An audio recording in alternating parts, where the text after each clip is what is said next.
मेवाड़ राजघराने के वंशज चैतन्य सिंह महाराज ने एनसीईआरटी के सिलेबस में द हाइटाइड ऑफ मराठास चैप्टर में जो मराठा साम्राज्य का मैप दिखाया गया है उसमें उस पर उन्होंने आपत्ति जताई। उनका कहना है कि मराठों ने कभी उन पर राज किया ही नहीं उनके मुल्क पे।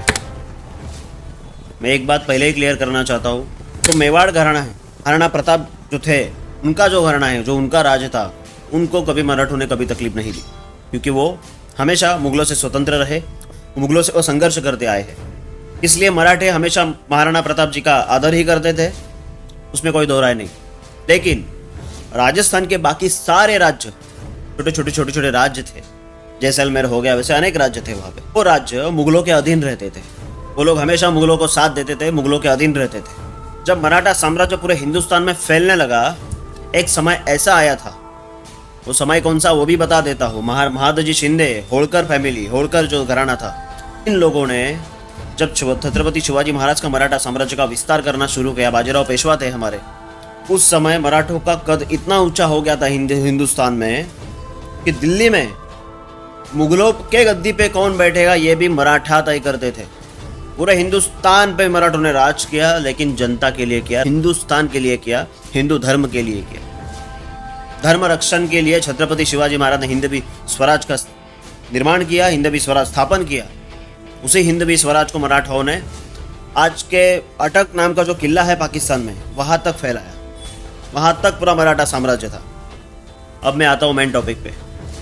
जो चैतन्य सिंह महाराज ने कहा है उस पर मैंने मेरा जवाब दे दिया। बाकी जो लोग बोल रहे हैं ना, राजस्थान के इतिहासकार खुद बोल रहे हैं कि मराठों को हमारे पूर्वज टैक्स दिया करते थे।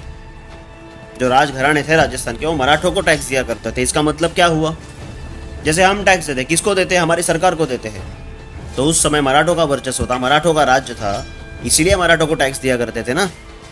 ऐसे ही कोई किसी को टैक्स नहीं देता। मराठा साम्राज्य का विस्तार हिंदू धर्म रक्षण के लिए हुआ था। तो ये राजस्थान के राजघराना जो थे वो मराठों को टैक्स दिया करते थे, और जिनको मराठों ने तकलीफ दी वो थे जो मुगलों का साथ देते थे। मराठों के कहने के बावजूद अगर वो मराठों का साथ नहीं देते थे, मुगलों को जाके साथ मिलते थे, उनको तो मराठे तकलीफ देंगे ही। धर्म रक्षण के लिए मराठों ने हिंदुस्तान पे राज किया, धर्म रक्षा के लिए मराठों ने लड़ाई लड़ी, कई मराठों ने कुर्बानी दे दी। उन मराठों के साम्राज्य पे आप आपत्ति जता रहे हो। मुझे खाली एक ही सवाल पूछना है, चैतन्य सिंह महाराज से भी और बाकी भी जो बोल रहे हैं ना मराठा साम्राज्य के खिलाफ, उनसे भी मुझे एक सवाल पूछना है, खाली एक सवाल, उसका जवाब मुझे दीजिए बस। वो सवाल यह है कि आज तक पूरे हिंदुस्तान को मुगल साम्राज्य का जो इतिहास पढ़ाया गया, जहाँ पे पूरा राजस्थान हो गया, पूरा हिंदुस्तान मुगल साम्राज्य के मैप में दिखाया गया, उस समय आपने आपत्ति क्यों नहीं जताई? आपका अगर ये कहना है कि राजस्थान पे किसी ने राज्य नहीं किया, मुगलों ने नहीं किया, मराठों ने नहीं किया, तो जब मुगल साम्राज्य के मैप में आपका जब इतिहास बताया गया, उस पर आपत्ति क्यों नहीं जताई आपने? और आज मराठों का सच्चा इतिहास, जो ये धरती के पुत्र थे, हिंदवी धरती के पुत्र थे, उनका साम्राज्य जब सच्चा इतिहास जब दिखाया जा रहा है, तो आपको आपत्ति हो रही है। पहले से ये मुगलों के अधीन रहते आए लोग, पहले से, लेकिन मराठा साम्राज्य के हिंदू राज्य के खिलाफ ये आज बात कर रहे हैं, आक्षेप ले रहे हैं। उस समय क्यों बात नहीं की? जब कांग्रेस की सरकार थी और मुगलों का इतिहास बढ़ा चढ़ा कर बताया जाता था, राजस्थान पे भी उनका राज था, पूरे हिंदुस्तान पे उनका राज बताया गया, उस समय कहाँ गए थे आप लोग? बस यही मेरा सवाल है। और सिंपल सी बात है ना कि अगर आपका ये कहना है ना कि मराठों का हम पे राज नहीं था, तो टैक्स कैसे दिया करते थे आप? टैक्स देते थे, इसका मतलब मराठों का वर्चस्व आपके राज्य पे था। किसी के कहने से या किसी के आपत्ति जताने से इतिहास को बदला नहीं जाता, इतिहास वही रहता है, इतिहास को बदला नहीं जाता।